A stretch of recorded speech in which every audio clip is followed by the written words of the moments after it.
What's up guys, Felix here. Today I'm going to be talking about a Windwalker Monk rotation for patch 5.4 for both PvE and PvP. Now we're going to be breaking this rotation down all the way to the basics and then going into some advanced methods that you guys can use to better boost your playstyle. So hope this helps guys, and let's get started. There's a few things to note before going into a rotation as a Windwalker Monk. The first is our passive combo breaker. Now, I'm going to go in greater detail about why we need to keep this in mind later, but what it does is it gives us a 12% chance for when we jab to cause our next Tiger Palm or Blackout Kick to cost no chi. Next, we need to keep mindful of our energy rough cap, which is at least 12 energy per second. With a new gear, it's really easy to stay above this margin, but just keep that in mind when you're forging at a pace. Now, the reason why I said to keep Combo Breaker in mind is because Monk's rotation is basically situational and RNG chance. This means that we're only going to be talking about a beginning rotation. So, an example of situational is if you're running in a PvP battleground, or an arena, or any certain PvP situation, even PvE, you're going to be spending energy to root or heal yourself on top of DPS. Now, RNG, meaning that the Combo Breaker passive means that you're going to get different procs than another monk next to you. Just because he has the same passive doesn't mean that he's going to proc at the same exact time that you are. So we're only going to be talking about a beginning rotation because when those proc combine on the situational chances that you're in, if you need to heal yourself or root players, you're going to have to work the Combo Breaker into your rotation by yourself to basically fit it to the situation. So without further ado guys, let's start on our beginning rotation and basically break it down so you guys can better understand it. Alright guys, let's just roll right into our beginning rotation. So in the beginning rotation, you're going to open up with a jab. Right after you jab, you're going to Tiger Palm. Right after you Tiger Palm, you're going to jab again. After that, you're going to use your Rising Sun Kick. Right after that, you're going to jab again. And you're going to Blackout Kick. Right after you Blackout Kick, you're going to jab again. Then you're going to go into a Fist of Fury. Now, the Fist of Fury is optional, especially if you're running PvP, but for PvE you would want to keep the same rotation.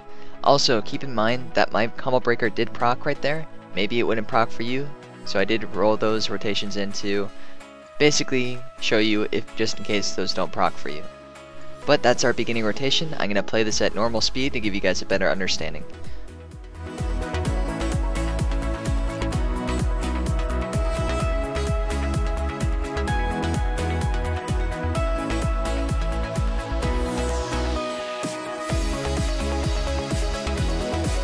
Remember that no matter where you are in a monk rotation, make sure to always keep your Tiger Power buff up, which is from your Tiger Palm, and your Rising Sun Kick buff on your target.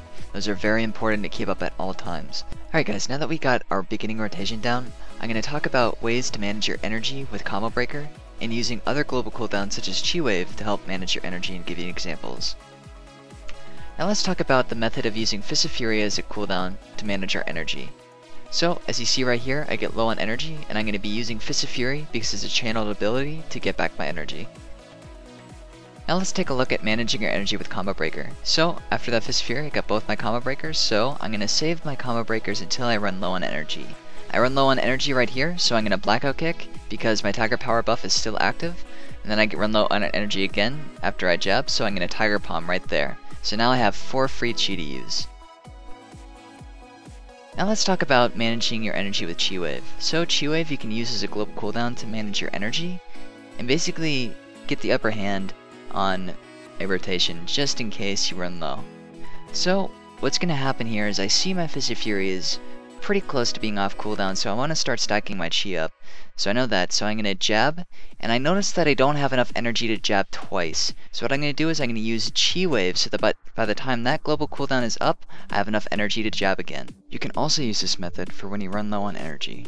Using the tips that I've taught you in this video, we're going to be DPSing this target dummy and seeing how fast we can stack our Tiger's Eye Brew.